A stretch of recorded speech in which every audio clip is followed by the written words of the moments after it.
მივესალმები მაყურებელს, მადლობა ქავატონო ანა მოწვევისთვის. ხო აღარ მიკვირს ასეთი განცხადებები, განსაკუთრებით იმ ფონზე, როდესაც საკუთარ პასუხისმგებლობას გაურბის ოცნების გუნდი და ვერ გრძნობენ იმ სიმძიმეს, რაც საკუთარი ქმედებებით მიადგა ქვეყანას.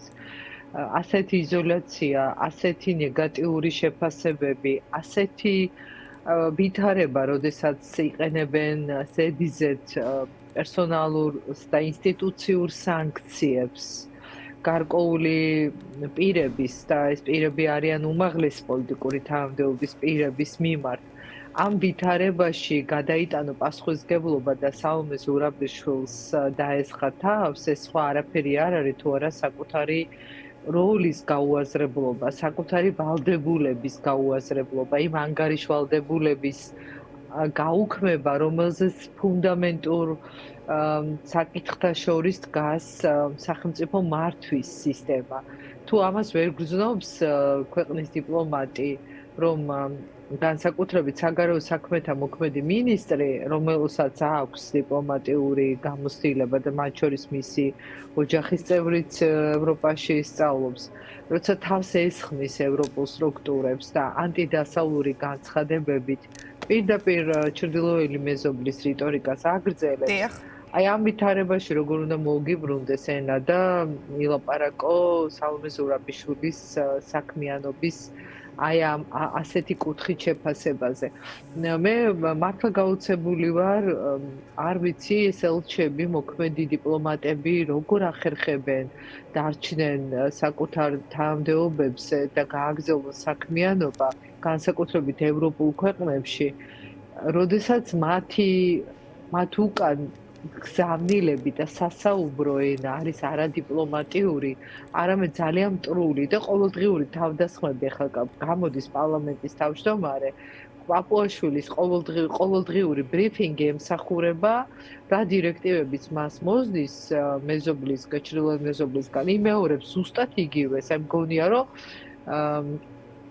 პროპაგანდისტი საუბრობს პირდაპირ აგრესიული ენით და მისი ფუნქცია არის ყოველდღე ლანძღოს ის გაერთიანება, სადაც გაწევრიანების განაცხადი აქვს საქართველოს გაგზავნის. აი ეს მოცემულობაა დღეს უმძიმესი და სხვა შორის ყავალაშვილის ახლა სრულ გამოსვლას ვერ უსმინე, მართლა გადავრთე, მაგრამ რაღაც მონაკვეთი იყო, რომელსაც მოვკარი ყური და ეს ფრაზა, რომ საქართველოს დღეს შედეგები აქვს თურმე ისეთი, რომ ევროკავშირის და ნატოს წევრ ქვეყნებს უსწრებს ადამიანის უფლებების პასუხისმგებლობის კუთხით. თუ როგორ რა გითხრათ, აი ამაზე როგორ უნდა გაბრაზდე ხა? უბრალოდ ერთადერთი რასაც ფიქრობდი, ეს მართლა ჯერათ თვითონ ხა რასაც ამბობენ, თუ ასე შეუძლია უტიფრად ტყუილი უთხრას რომელ შემთხვევასთან გვაქვს საქმე, როგორ ფიქრობთ? მე მგონი ორივე, ბევრ ტყუილს რო ამბობ და მე ხდები პროფესიონალი, მატყუ არა. მე ხო ამას იჯერებ და ამ როლში ისე ეხვევი ადამიანი ალბათ, რომ იქიდან გამოსვლა შემდეგ ძალიან უჭირთ და როგორ ჩანს უკვე თვითონაც ამ სიცრუის ბურუში არიან გახვეულები. ძალიან რთულია ყოველდღე ილაპარაკო ტყუილი და მე შემდეგ ეს არ დაიჯერო ალბათ, არ ვიცი, აი მე არ მაქვს ეს გამოცდილება და არც არასოდეს არ მინდა რომ ოდესმე მქონდეს. მაგრამ წარმოდგენა შემიძლია ალბათ მიქონიო, რომ ამდენი სიცრუე ელაპარაკო საკუთარ მოქალაქეებს ესე უტიფრად, არღვევდე ადამიანის ფუნდამენტურ უფლებებს, ყოველდღე კონდეს პოლიტიკური სასამართლო პროცესი, ყოველ საღამოს მარშის დროს და ყოველ საღამოს მშვიდობიანი აქციების დროს აკავებდე უდანაშაულო ადამიანებს და სიხეების სავსე იყოს პოლიტიკური მძევლებით და შემდეგ ლაპარაკობდე, რომ შენ წინ ხარ ევროპულ და ნატოს წევრ ქვეყნებს მეტი შედეგები გაქვს ადამიანის უფლებების კუთხე, რა გითხრათ? საკუთარ თავს დასცინიან ალბათ. არ ვიცი ამას რა კომენტარი უნდა გაუკეთო. ანა მართლა მიჭირს ახლა შეფასება, რომ უსმენ სადამდე დამცირდა გამოიფიტა სახელისუფლებო შტოები და ინსტიტუციურად როგორ არის გასწორებული ყველაფერი მიწასთან, აი ყველაფერი ანულირებულია, კონსტიტუცია აბსოლუტურად გულებელყოფილია და ყოველდღე ვამებ თვალს აი ამ მასიურ დარღვევებს და პოლიტიზირებულ მართლმსაჯულებას.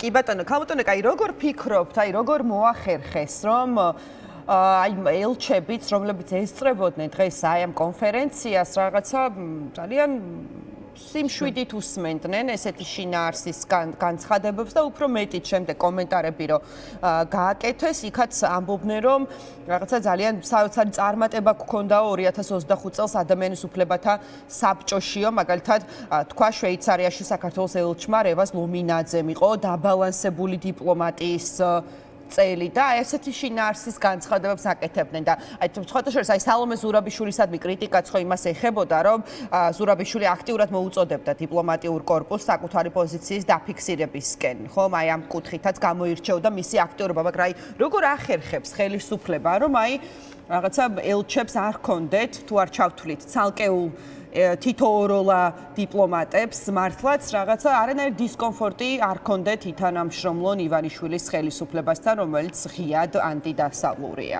და იმ ქვეყნებს ესწრებს თავს, სადაც ეს ადამიანები ელჩებად არიან წარმოდგენილნი, ხო? სინამდვილეში ყველაფერი არის ძალიან მარტივად და ძალიან ნათლად. ყველაფერი იყოფა ორ კრიტერიუმად.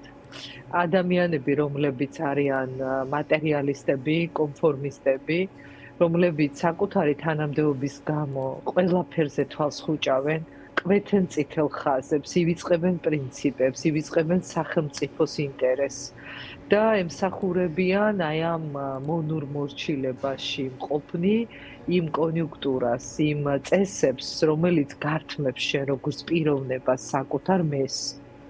ეს არის არჩევანი. ამას არავინ არ ვიცი ახლა შეიძლება ფორმები მე მაინც მგონია რომ ყველა საკუთარ თავს ამას თავად უკეთებს. შეიძლება ვიღაც გაიძულებს რაღაცა ფორმით, ცდილობს შენზე რა ზეწოლის განხორციელებას, მაგრამ თქვენ რატომ არ ახართ პროპაგანდისტული არხი, ჟურნალისტი? ანუ რატომ გაქვთ ესეთი პრინციპული პოზიცია? ეს ხო თქვენი არჩევანია. ზუსტად ესეთი არჩევანი უდგას დიპლომატსაც, ელჩსაც, მინისტრსაც, დეპუტატსაც, სპორტსმენსაც, ყველას, ნებისმიერ ადამიანს. ღმერთმა მისცა თავისუფალი არჩევანი. ჩვენ ყველა მავირჩიეთ ჩვენი გზა. როდესაც არჩევანის წინაშე დგახარ, ახლა მეც ვიცი ეს რას ნიშნავს და ვიცი იმ მასშტაბით, რომელიც შეიძლება ვერც კი წარმოუდგენია ბევრს. რას ნიშნავს, როდესაც დგახარ ძალიან რთული არჩევანის წინაშე, რომლის მეორე მხარეს არის უკიდურესად მძიმე გადაწყვეტილება და მეორე მხარეს შეიძლება იყოს ძალიან დიდი ფუფუნება და კომფორტი. მაგრამ ავიცი მეც გავაკეთე, სხვამაც გააკეთა არჩევანი, სადაც არ მიყოყმანი არც მე, არც იმ ადამიანებს, ვინც თქვეს, რომ არ გადააბიჯებს საკუთარ ღირსებას, არც პრინციპებს და არ ემსახურება იმას, რისიც არ წამს და არ ჯერა. ეს ხალხი, ვინც დღეს თან დიპლომატიურ სამსახურშია, ევროპულ ქვეყნებში არიან და ისმენენ, რომ თურმე ევროპაში ყოფნა ნიშნავს, რომ კაცი არ არის, ხალი არ არის და კაცები უნდა გათხოვდნენ და ვიღაც გართმევს შენს იდენტობას და ამ დროს ცხოვრობენ იმ ქვეყანაში, სადაც ადამიანის უფლებების პატივისცემაა პირველ რიგში, სადაც განსხვავებული მოსაზრებების მიმართ პატივისცემაა, რაც ჩვენ კონსტიტუციაში გვიწერია, რომ კანონის წინაშე ყველა თანასწორია, სადაც არის მინიმალური გარანტიები, რომ ადამიანებმა დაცულად იგრძნონ თავი და უსაფრთხოდ, აი იმ ქვეყანაში მსახურობენ და ლაპარაკობენ, არ ვიცი, საბჭოთა კავშირის დროინდელი ლექსიკონით. ვინ აიძულებს? არავინ, უბრალოდ დიპლომატიის სამსახურში უნდა ყოფნა, მინისტრის პოზიციაზე უნდა ყოფნა, იმ სპორტსმენებს კონფორმისტული გარემო უნდათ და კომფორტული გარემო, პრივილეგიები უნდათ. ამის გამო საკუთარ ღირსებაზე თქვენს უარი. ამას არავინ არ წაგართმევს. თუ ანდრო ჭიჭინაძე შეუძლია ციხეში მყოფს უკანონოდ გამომწყდეულს, ეტლში მყოფ გიორგი ჩიკვაიძეს, ან ამ პატარა ბიჭს ასაკით ზვიად ცეცხლაძეს და მათე დევიძეს და სხვებს არაერთ არაჩვეულებრივ სინდისის პატიმრაწოდებულ ადამიანს, რომ უარი თქვან თავისუფლების სანაცვლოდ მორალურ კომპრომისებზე და ამ ტანჯვის გზით იარონ, ამაზე მეტი მაგალითი რა უნდა გქონდეს ამ ხალხს, რას ნიშნავს არჩევანის თავისუფლება. და ვისაც მოწონს ეს მდგომარეობა, ან ვინც შენატრეს მათ მდგომარეობას შვიდობაში, სინამდვილეში ისინი არიან ტყვეები და მძევლები და ის ვინც არის დღეს ციხეში მზიამახლობელი რა თავისი ღირსებით არ გადაწონის ყველას ან ელენე ხოშტარია რის გამოზის ციხეში ბანერზე წარწერის გამო, როდესაც მილიონები აქვთ მოპარული და კორუფციულ სისტემაში არიან ბოლომდე ჩაფლულები და ესენი მორალურად დადგება ხა ნინო წილოსანი და ლაპარაკობს მორალური პედესტალიდან ადამიანი სასაცილოდ არ ყოფნის ზურა ჯაფარიძეზე თან შემოხვდა კომენტარი წილოსანის ხო აი მუხრუჭი რო აღარა აქვთ ისი არიან ამ ყველაფერს ჩაფლულები უბრალოდ რა გონიათ იცი აი დღევანდელი აი ეს რაღაცა კომფორტი რაშიც არიან, მათთვის კომფორტი და სინამდვილეში სიბნელეა, სიმძიმეა, როცა უსამართლობაში ხარ და ადამიანების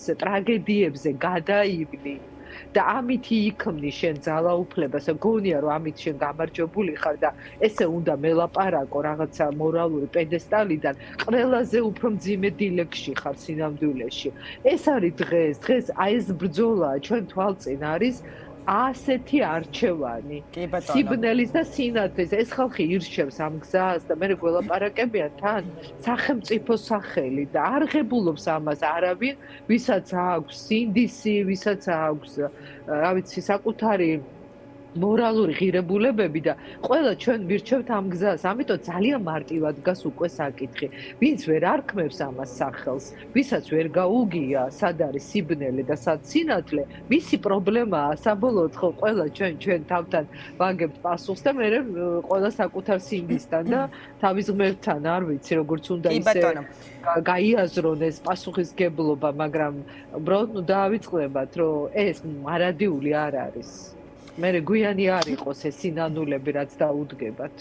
კი ბატონო და ქალბატონო ეკამ კიდევ ერთ საკითხზე მინდა რომ დაგისვათ შეკითხვა ეს ეხება აი როგორ ფიქრობთ ბიძინა ივანიშვილმა რაღაცნაირად აი რატომ გააფუჭა ამ სიტყვას გამოვიყენებდი ურთიერთობა პრორუსული ინტერესების და გავლენის მქონე ძალებთან ქვეყნის შიგნით, მათ შორის კონკრეტულ პარტიებთან, რომლებიც გამოირჩევიან სწორედ რადიკალური და ღიად რუსული განცხადებებით. და რატო ვსვამ ახლა ამ კითხვას? აი სოციალურ ქსელში პაატა აბულაძემ, რომელიც კალაძის სიძის სახელით არის ცნობილი, ვიდეო მიმართვა გაავრცელა და თქვა, რომ აი ირაკლი კობახიძემ ტელეფონზეც კი დამბლოკაო მარტო მე კი არა სოლიდარობა მშვიდობისთვის საერთაშორისო მდივნის მამუკა ფიფიას ბიზნესმენ ფიფიაზია საუბარი მისი ნომერიც კი დაბლოკაო ირაკლი კობახიძემო და ამასაც რომ თავი გავანებოთ ჩვენ ვხედავთ ხომ არაბული ინვესტიციის საწინააღმდეგოდ როგორ აქტიურობენ სწორედ ესეთი რადიკალური ჯგუფები და საკმაოდ ესე ვთქვათ მრავალ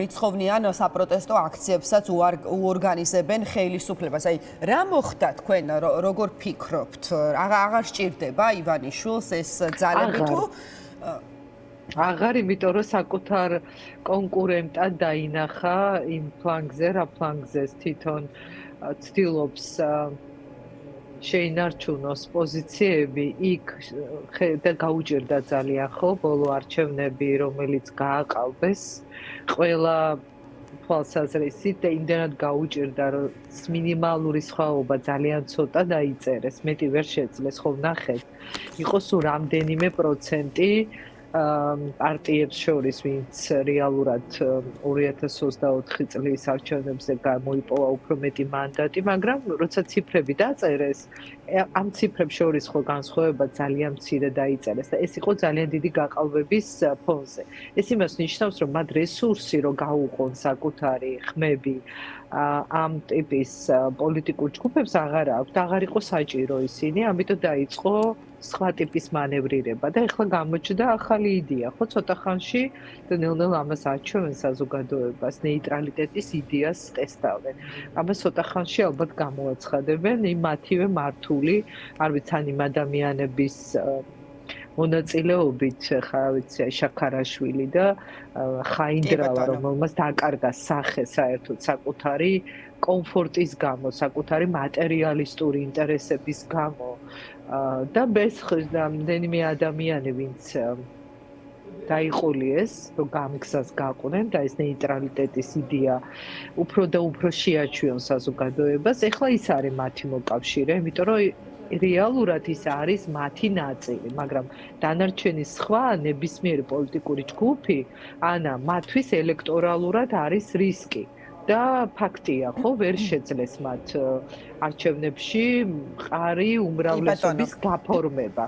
ამიტომაც წაართვეს ემიგრაციას ეხა ხმის უფლება, ხო, აი წარმოუდგენელი ნაბიჯი გადადგეს, რომ აი ახალი არჩევნები, რომლისთვისაც ალბათ ემზადებიან, ფიქრობენ, რომ გასაყოფი აღარავისთან არაფერი არ აქვს და თვითონ არიან ისინი, ვისაც ახმოვანებინებენ ეხლა ამ სრულიად გაუგონარ იდეებს. კი ბატონო. ძალიან დიდი მადლობა. მადლობა ქალბატონო ეკა ბესელიას უსმენდით ჩვენ დღის ამბების პირდაპირ ეთერში და ვაგრძელებთ ეთერს მე